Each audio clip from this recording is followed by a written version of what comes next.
Grabar, vamos a compartir.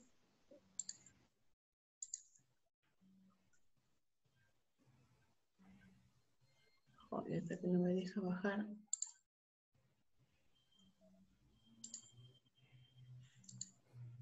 ¿Ahí se ve? Sí, sí. Bien, bajo. No, estaba mirando los temas que seguía como para saber en qué seguía más que nada o no. Esto ya lo vimos, esto también.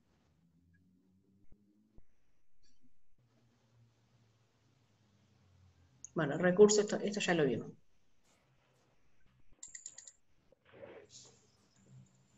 Yo no sé si es porque lo estoy tomando de la plataforma, que puede estar re lenta. Bueno, hasta acá habíamos llegado, que justo había alguno de los chicos que preguntaba, cuando una sociedad se junta con otra, eso se llama fusión de sociedades. Acá tenemos la fusión, la escisión, la liquidación y la disolución. Bueno, llegamos Sí, acá. yo había Sí. preguntado, perdón, pero no, quería saber si también formaba parte de la etapa de la vida del ente o no, o era otra cosa aparte. No, digamos, como etapas fundamentales, como la vida de una persona, nace, se desarrolla y muere, Está bien, digamos. perfecto. Y en este caso esta empresa no estaría muriendo, diciéndolo como de una manera, sino que se está transformando en otra sociedad. Perfecto, listo, gracias. Bien, Listo. entonces llegamos acá al objeto y objetivo de los entes. Un poco el objeto de la contabilidad ya lo habíamos visto, que era que está constituido por un conjunto de actividades que tiene el ente para desarrollar, que es distinto al sujeto, y un poco el objetivo, obviamente, es que si yo pongo una empresa, ¿cuál va a ser el objetivo de una empresa comercial? Que a través de la venta de los productos dedicados a tal fin, obtenga una ganancia. Si no, ¿para qué voy a poner una empresa? Es que si pongo una empresa en donde quiero hacer una prestación de servicios, como es, por ejemplo, una empresa dedicada a la limpieza, el objetivo también es ganar a través del servicio de limpieza efectuado a diferentes lugares. El objetivo, o sea, también tenemos que ver el objetivo de qué tipo de sociedad viene. Porque si estamos hablando del objetivo del hospital de Junín, ahí no tenemos un objetivo de generar ganancias, sino de brindar un servicio de salud. ¿Se entiende? El objetivo de un club de barrio. Si bien pobre, los clubes de barrio hacen pollo, hacen pizza, hacen de todo para poder subsistir, el objetivo es brindar una actividad a los chicos del barrio, ya sea un deporte o lo que fuere. O sea, también tenemos que ver cuál es el objetivo en base a la naturaleza de la sociedad de la que estamos hablando, ¿sí? No todas las empresas van a tener el mismo tipo de objetivo. Lo que pasa es que todo nos lleva a pensar enseguida a qué querer ganar. Porque si estamos en contabilidad y queremos registrar y obtener resultados, enseguida pensamos en ganar. Pero no todas las sociedades el objetivo es la ganancia o la maximación de ganancia. Como dije, en el hospital, fíjense, el ejemplo claro, hospital y la pequeña familia, ¿los objetivos son los mismos? No. En el hospital te van a brindar un servicio de salud. Si no tenés plata, te lo tienen que dar igual. O sea, te lo van a brindar de la misma manera. Ahora, en la pequeña familia entra y te dicen qué obra social tenéis. Si no tenés obra social, olvídate que te internen. Entonces, el objetivo, fíjense que si bien los dos están dando el mismo tipo de servicio, que es el servicio de salud, en uno es netamente un objetivo comercial, porque lo que pretenden ahí es la maximación de ganancias, mientras que en el otro el objetivo es la prestación del servicio básico de salud. ¿Se entiende? Cómo depende el tipo de organización de la que estemos hablando, el objetivo es distinto. Me llegan a escuchar los de la pequeña, pero bueno, no importa, es así. Pequeña, sanatorio, tomé ejemplo. Bueno, llegamos acá al activo, que un poco ya lo vine diciendo en todo lo que hablamos ahora y lo que hablamos la semana pasada. Dice, el activo se compone con los recursos tangibles, bienes, e intangibles, derechos, que fueron transmitidos en propiedad al ente tanto por terceros como por los socios, y los gastos no consumidos durante el ejercicio contable. Eso de los gastos no consumidos dejémoslos para más adelante. Quedémonos ahora con la primera parte. El activo se compone con los recursos tangibles, los bienes. ¿Por qué tangibles? Porque los podemos ver y tocar. ¿Sí? Yo, a la zapatilla que quiera vender, la puedo ver. A la camioneta que tengo para repartir esa zapatilla, la puedo ver y tocar. Es un recurso tangible. Y los intangibles son los derechos. Yo no puedo ver con mis propios ojos lo que me debe a mí la persona que me compró la zapatilla. Eso lo voy a tener anotado en mi contabilidad, es decir, es algo intangible. Sé que lo tengo, pero no lo puedo tocar. ¿Se entiende? Entonces, por un lado tenemos los bienes y por otro lado tenemos los derechos. Y cuando hablamos de bienes, siempre lo que tenemos que tener en cuenta es la propiedad. Tenemos que tener la propiedad de ese bien para que pueda ser activo. Dice, un bien tiene valor de cambio cuando existe la posibilidad de canjearlo por efectivo o por otro activo, cuando sirve para cancelar una obligación o bien para distribuirlo a los propietarios del ente. Y esa es una de las características del activo, que tiene que tener un valor de cambio. Es decir, yo con cualquier activo voy a poder cambiarlo por otro, por efectivo, o puedo cancelar una obligación. A lo mejor no tengo el dinero, pero si tengo la camioneta y la vendo, con ese remanente puedo cancelar una obligación. Dice, y un bien tiene valor de uso cuando el ente puede emplearlo en alguna actividad productora de ingresos. Entonces, fíjese, ¿qué quiere decir con estas dos cosas? Que el activo puede tener dos tipos de valor, un valor de cambio y un valor de uso. Cuando hablamos que el activo puede tener un valor de cambio, es cuando existe la posibilidad de que yo con ese activo lo puedo canjear por otro o obtener un dinero y cancelar una obligación. O puede tener valor de uso cuando con el dinero que tengo compro un bien y lo puedo usar para la producción de ingresos. Es decir, cuando tengo el dinero, compro la camioneta para hacer los repartos, es decir, que lo pueda usar en la actividad principal del ente y que esa actividad principal me va a generar ingresos. Seguimos. Ahí le puse unos dibujitos, el activo. Y estas son consideraciones que tengo que tener en cuenta para saber si algo es activo o no. Primero, que tenga utilidad económica para el ente, es decir, que tenga valor de cambio o valor de uso. Lo que expliqué recién. Capacidad de generar beneficios futuros. Quiere decir que si yo lo quiero vender, el día de mañana me deje una ganancia, un resultado, o lo pueda usar dentro de la actividad del ente. Derecho sobre el recurso o control de beneficio futuro. Es decir, que tengo el derecho, es decir, que tengo que tener la propiedad sobre ese bien. Haberse originado en una transacción anterior, ser cuantificable, es decir, que lo pueda medir, y tener el ente la disposición, es decir, que una cosa es tener la propiedad y otra cosa es disponer del mismo, ¿sí? Pero más que nada, lo primero que pensamos antes de todo esto es, ¿tenemos la propiedad del bien? Listo, si tenemos la propiedad, ya es un activo para el ente. Porque si tenemos la propiedad, tiene una utilidad económica, tiene la capacidad de generar beneficios, es decir, porque soy el dueño y puedo saber si lo vendo o no lo vendo.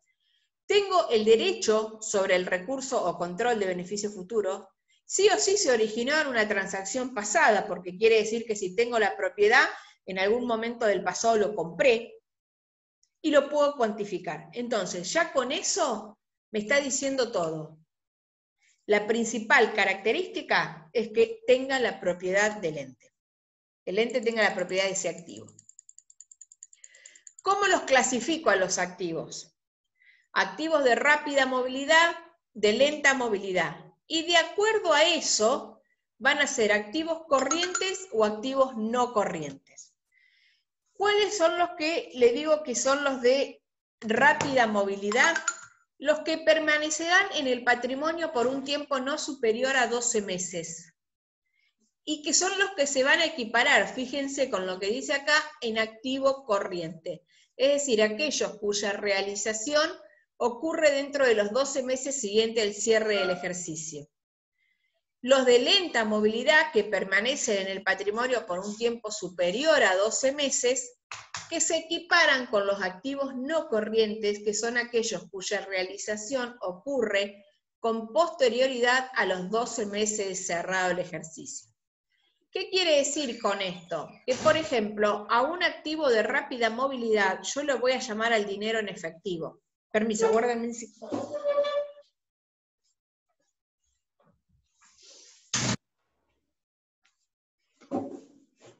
Al dinero en efectivo lo voy a llamar de rápida movilidad. ¿Por qué? Porque obviamente que al efectivo que tenga los primeros días del ciclo o del ejercicio económico, ese efectivo no lo voy a tener al cierre. ¿Por qué? Porque es un activo circulante, lo fui cambiando, fui pagando, fui comprando, por lo tanto no va a permanecer en el patrimonio durante un periodo superior a 12 meses. En cambio, un activo no corriente o de lenta movilidad lo voy a llamar, por ejemplo, a un rodado que compré en el ejercicio en cuestión, y si compré una camioneta, no es con la intención de que al mes siguiente la voy a vender.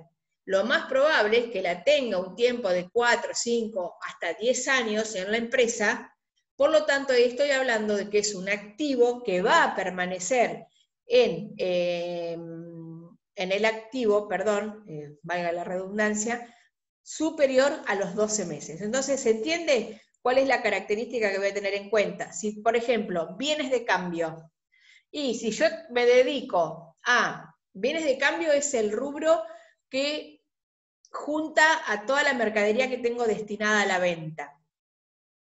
Y si mi rubro del ente o de la organización es la venta de pan, ¿a ustedes les parece que yo a esa mercadería la puedo considerar no corriente? No, porque el pan lo hice para venderlo hoy.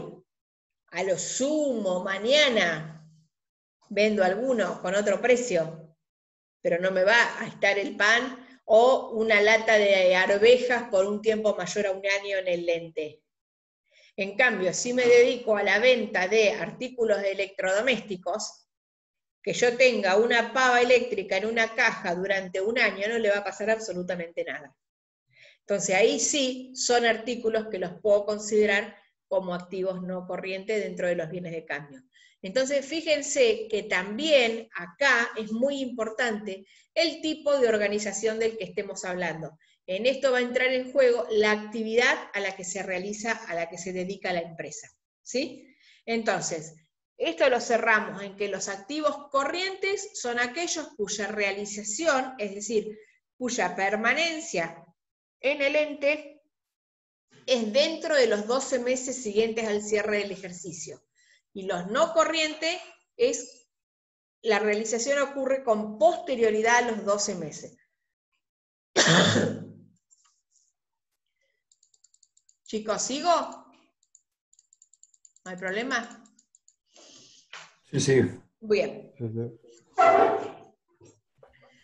Los pasivos. Dijimos que los pasivos son todas las obligaciones que tiene el ente. Y que las obligaciones pueden resultar por deudas con proveedores, es decir, proveedores son aquellas personas que nos venden las mercaderías que nosotros vamos a vender y nos las venden a plazo, es decir, no se las pagamos en el momento en que nos las entregan. Esos son los proveedores. No se los confundan con los acreedores.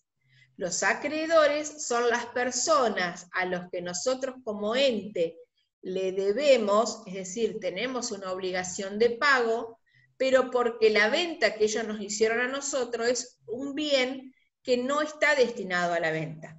Es decir, sigo con el mismo ejemplo, el local de ropa deportiva.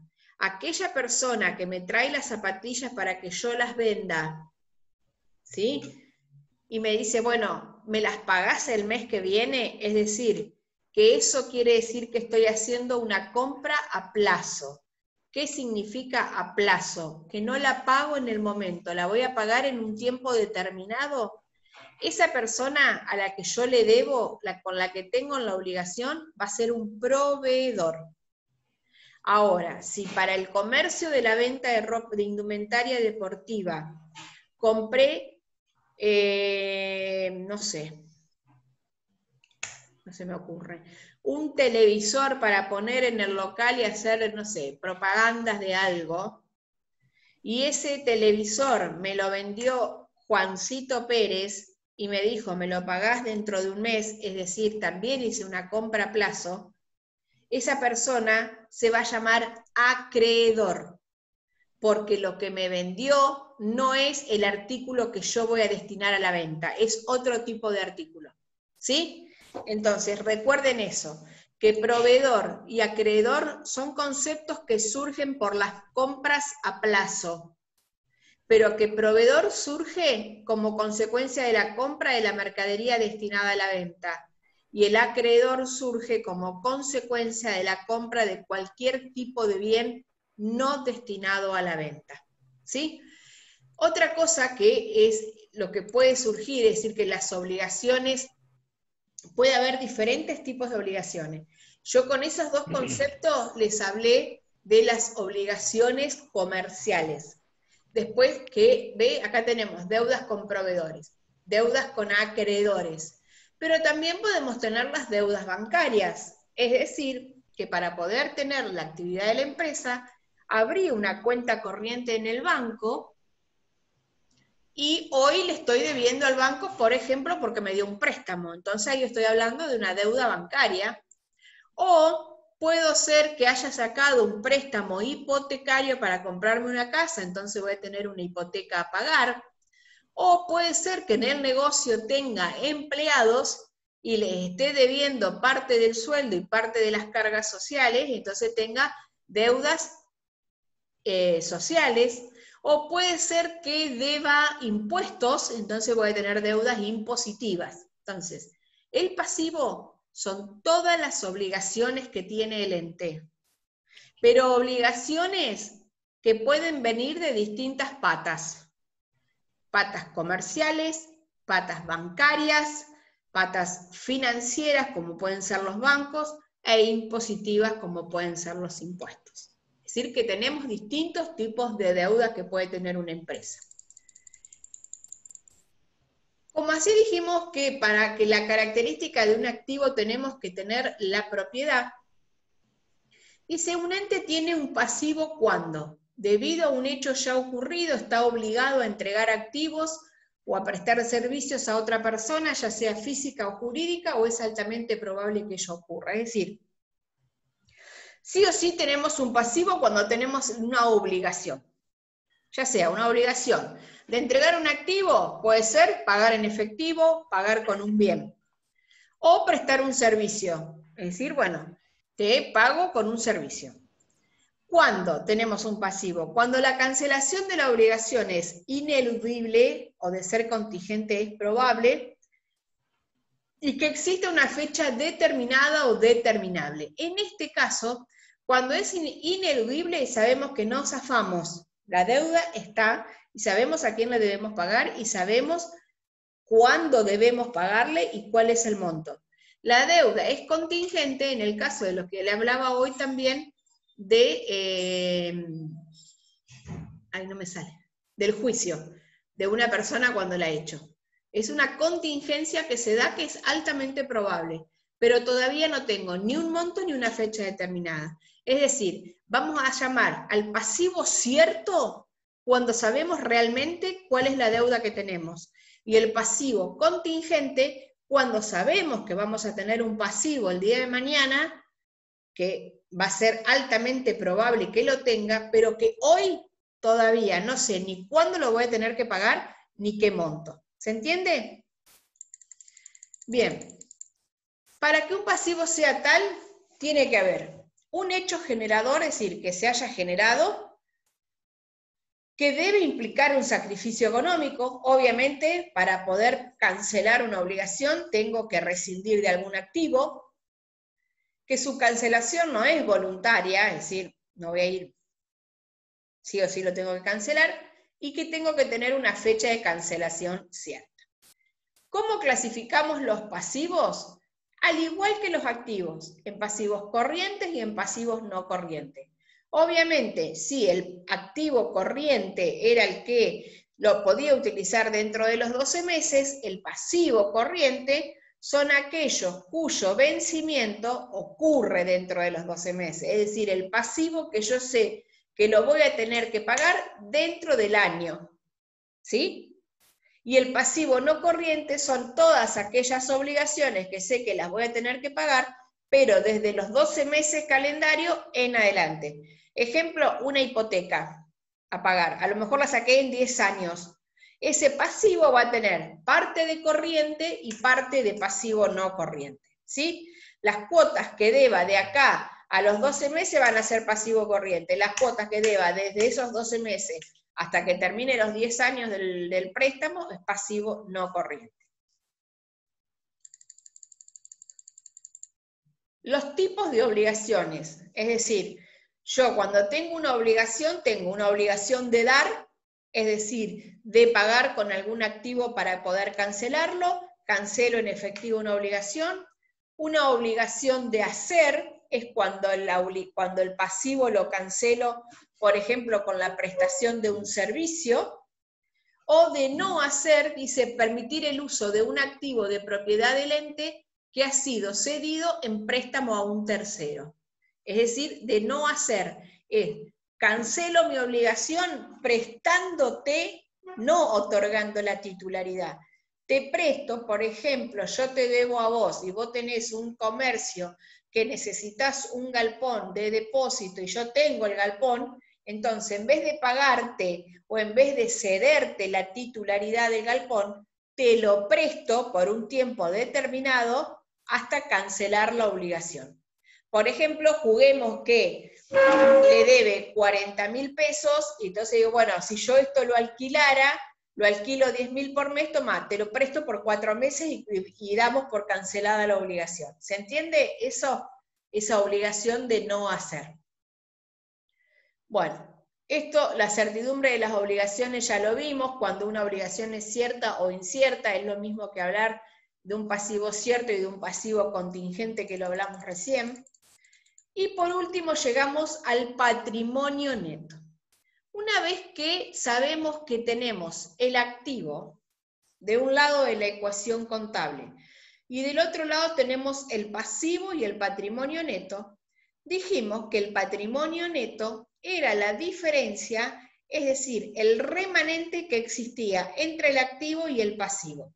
Es decir, qué capacidad tengo de activo para poder cancelar el pasivo. La diferencia es lo que voy a llamar patrimonio neto. El patrimonio neto, al inicio del ejercicio, dijimos que es igual al capital y que el capital resulta del aporte de los propietarios. Con el devenir de la actividad del ente, luego el patrimonio neto, ya al cierre del primer ejercicio, va a estar conformado por capital, resultados y luego con reservas. Fíjense, dice el patrimonio neto resulta del aporte de los propietarios y de la acumulación de resultados. Y se compone de la diferencia entre el activo y pasivo. Es decir, tenemos capital, resultados y reservas. Entonces, a ver, vamos a los tiempos del patrimonio. Momento cero, en donde se inicia la sociedad, el patrimonio neto es igual al capital. Y el capital es igual al activo. Cuando ya existe la primer variación patrimonial cuantitativa, es decir, la primer variación que haga que el patrimonio cambie, es porque ya existió un resultado. Entonces, ya para esa altura el patrimonio neto pasa a formar parte de capital más resultados. Y al cierre del ejercicio, cuando hacemos el análisis de cuánto ganamos o cuánto perdimos, vamos a hacer el ejemplo de que ganamos, decimos, bueno, la sociedad en este momento tiene un patrimonio que está conformado por 100.000 de capital y 50.000 de resultado del ejercicio, es decir, la empresa ganó 50.000. La empresa después tiene que decidir qué hacer con ese resultado. Y quizás en esa decisión dice, bueno, 25.000 lo dejo en resultado, que lo vamos a pasar a llamar resultado no asignado, es decir, está ahí, no está asignado, la misma palabra lo dice, un resultado que no tiene asignación específica. Y los otros 25.000 le voy a dar el uso de reserva, es decir, lo voy a reservar para Vemos después el destino que le quiera dar la empresa. Cuando veamos reservas, vamos a ver que primero existe una prioridad de cómo se deben ir formando las reservas. Tenemos la reserva legal, la reserva estatutaria, la reserva facultativa, pero en principio es eso. ¿Gané 50.000? Bueno, de esos 50.000, 25.000 reservo para comprar equipos de computación el año que viene. Lo otro lo dejo en resultado. No sé qué voy a hacer todavía, lo dejo todavía ahí. Entonces, fíjense que al cierre del ejercicio, ya el patrimonio neto está conformado por el capital inicial, que fue lo que hicieron los aportes los socios. Los resultados no asignados, es decir, lo que ganó la empresa y que todavía no tiene una asignación específica. Y por último, las reservas, es decir, qué parte de los resultados la empresa decidió guardar para situación futura. Pongámosles X hoy, no sabemos, pero lo decidió guardar. Entonces fíjense cómo desde el momento cero el patrimonio que era solo capital ahora es resultado y reservas. ¿Sí? Entonces llegamos a esto, a la ecuación contable básica, que es este cuadradito, y esta exposición es la que se va a utilizar para el balance general. Que el activo de la empresa va a ser igual a la otra parte del cuadrado que está conformado por el pasivo y con el patrimonio neto.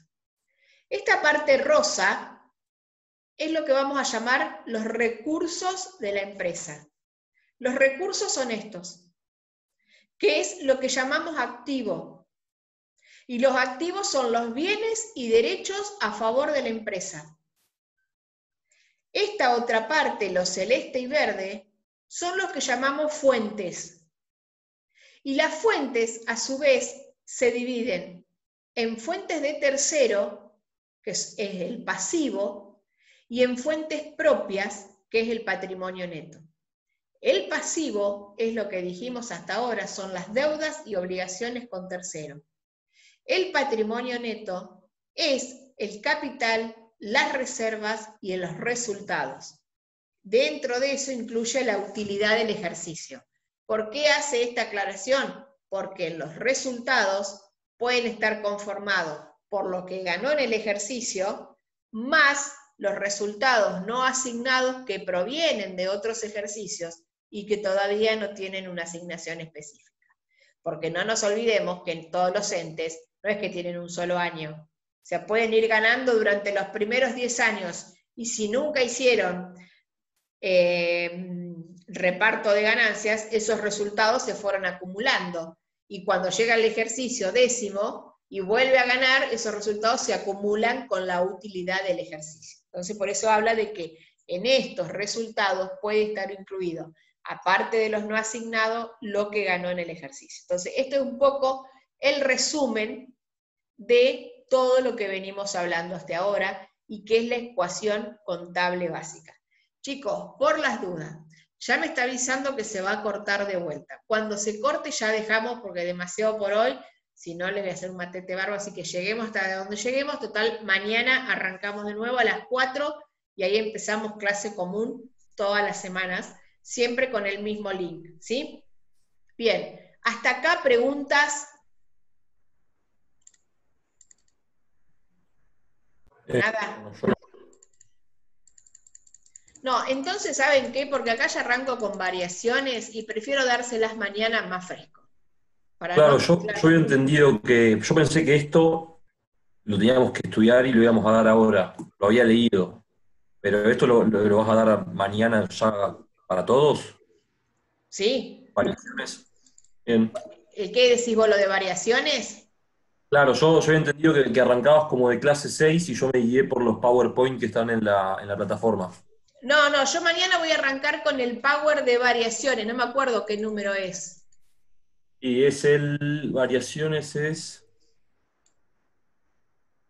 el 2, porque el primero tiene 144 diapositivas. Bueno, no, déjamelo ver, total, de última agarro variaciones, porque está sí, variaciones, después arranca resultados, que ya lo vimos un poco Claro, ahora. el 2 tiene 26, que son variaciones, el 3 es resultados, o el 4 es resultados. Bueno, yo no me acuerdo, pero mañana voy a agarrar igual variaciones como para hacer un poco de refresco a los chicos de la contracursada también. Pero ya me Bien, parece que por lo menos para hoy ya hay un pantallazo bastante importante y vemos esto mañana, ¿sí? Bueno, perfecto. hasta acá, ¿dudas, chicos? Más o menos esto no fue tan difícil y ya les digo, después les voy a subir una formulita de cómo entender el día de mañana la registración en los libros diarios a partir de esta T, así que le estoy armando acá. Ustedes van a ver mucho, a lo mejor si googlean, que la registración contable es a partir de la T. La T es esto, en donde de este lado se registra todo lo que tenga que ver con los aumentos de activo, y de este lado de la T se registra todo lo que tenga que ver con aumentos de pasivo y de patrimonio neto. Entonces, lo quiero ver ya después con todos. Bueno, entonces, si no hay ninguna duda, díganme y seguimos mañana. Profe, te hago una pregunta. Sí. ¿El resultado son solamente las variaciones cuantitativas, no las cualitativas, no, digamos? No, las quali no. Las quali lo único que hacen es cambiarte. Por ejemplo, si yo le debo a un proveedor es un pasivo, y si a ese proveedor le pago en efectivo, es decir, le pago con un activo, cambio un pasivo que lo disminuyo porque la deuda no la tengo más, y cambio un activo que lo disminuyo porque saqué plata. Entonces, lo único que estoy haciendo es cambiando un activo por un pasivo. ¿Sí? Fíjate que usé activo y pasivo, no usé patrimonio neto. Claro. Entonces, esa variación, lo único que hace es una variación en la composición del patrimonio. Vos no te olvides que patrimonio es activo menos pasivo. Entonces te está hablando de la composición del patrimonio. Si yo lo que hago es cambiar un activo por otro pasivo, la igualdad me va a seguir dando igual. El patrimonio va a seguir siendo el mismo, porque lo que sumo de uno lo resto del otro. En cambio, cuando hablo de una variación cuantitativa, es decir, que hay resultado, el resultado dijimos recién acá, y fíjate, ¿de quién forma parte los resultados? Del patrimonio. Entonces, si hay resultado, hay una variación en el patrimonio. Y si hay una variación en el patrimonio, quiere decir que esa variación puede ser positiva o negativa, aumentó o disminuyó. Entonces ahí sí estamos hablando de una variación modificativa o cuantitativa. Después también puede haber variaciones modificativas, porque las variaciones modificativas que te varíen el patrimonio neto, en este caso, como dijimos recién, son las que vienen a partir de las relaciones con terceros, ¿sí? Por una compra, por una venta. Ahora, ¿puede haber variaciones modificativas que vengan provenientes de los propietarios y que no haya resultado? Sí. O sea, que no quiere decir que siempre las modificativas tengan resultado. En los casos que no hay resultado y que sí hay variación del patrimonio, puede ser, por ejemplo, si yo te digo que un aportante, un socio, hace un retiro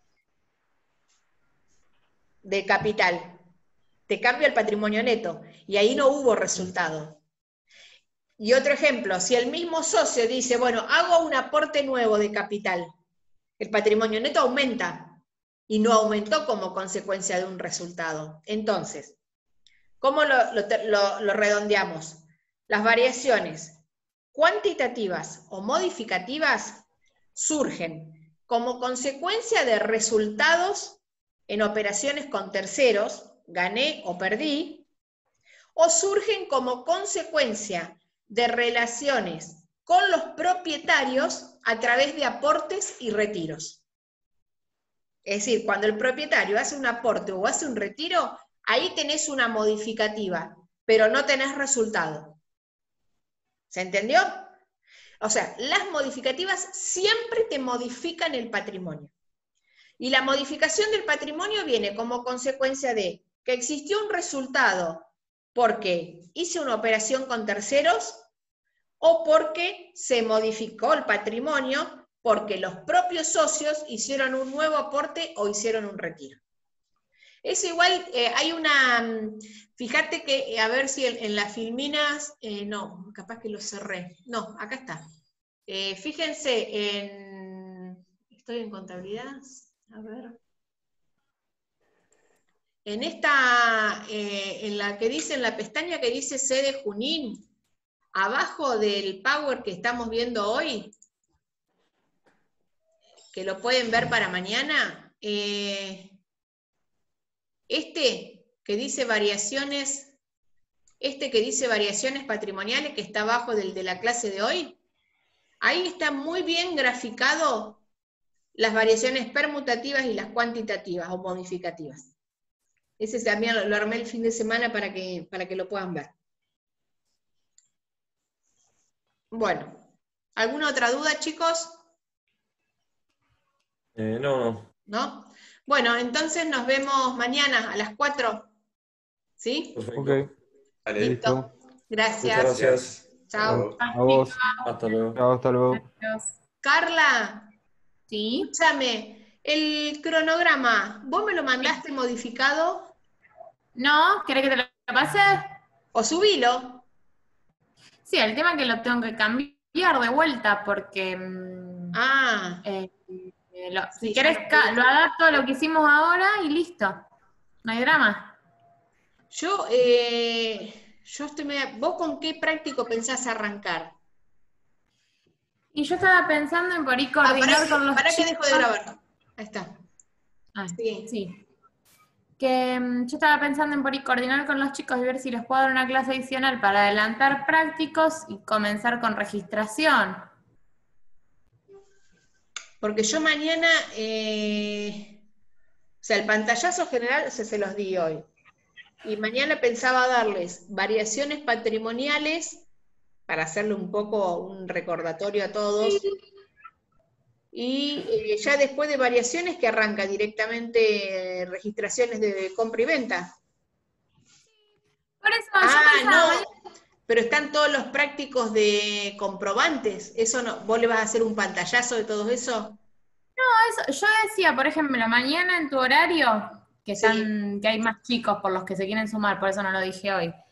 Les pregunto si quieren hacer otra clase, ponele a la mañana, que yo ahora puedo. Ajá.